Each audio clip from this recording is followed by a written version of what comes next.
Well, it's a story foretold in advance, I would say. You can see now police officers put their helmet on, which is a signal that tensions has heightened. We've seen firecrackers, we've seen one Palestinian arrested, and there is actually at this moment some sort of standoff. The police forces are seldomly patrolling the streets or standing guard in points of gathering of Palestinians.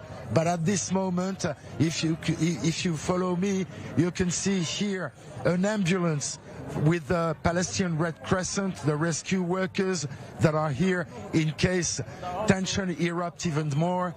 And on the other side of Sultan Suleiman Street, you can see that business is as usual right now.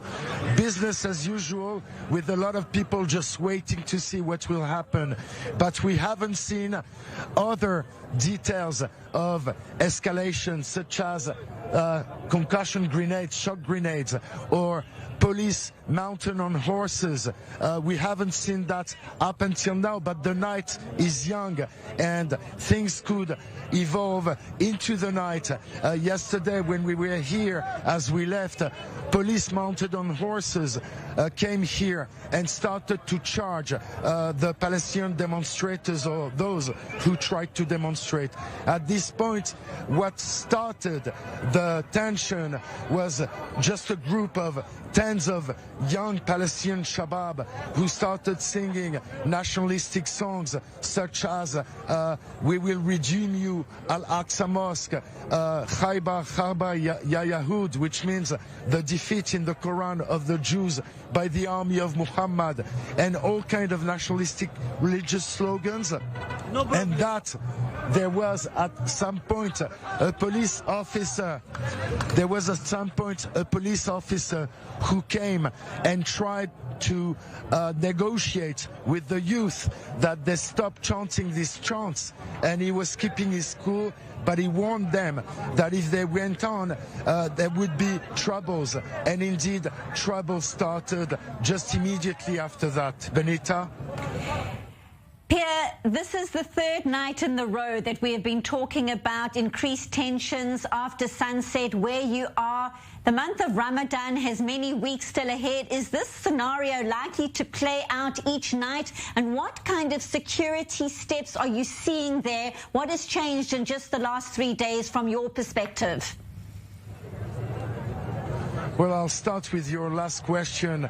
There's a lot of police in uniform, but there's a lot of undercover police officers as well. We've seen cars with license plates that are hidden from the public eye with corona masks, and we suspect that these are just undercover police officers that are just waiting for the proper moment to start acting. And at this point, it may not be the moment because the situation is still under control with the police officers in uniform.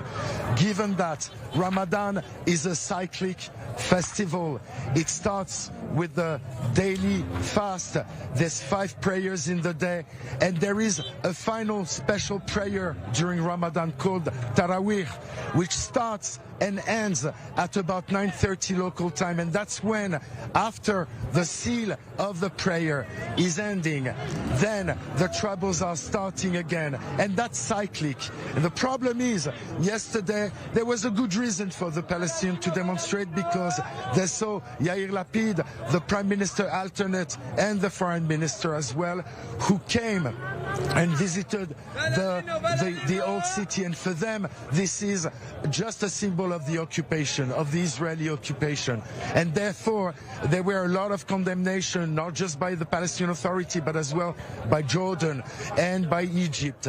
And that's just one of the excuses that the Palestinians will cling on in order to start again erupting in anger. And the problem is there's still 25 or 26 days to go until the end of Ramadan. So this is a cyclic movement that risks repeating itself every night.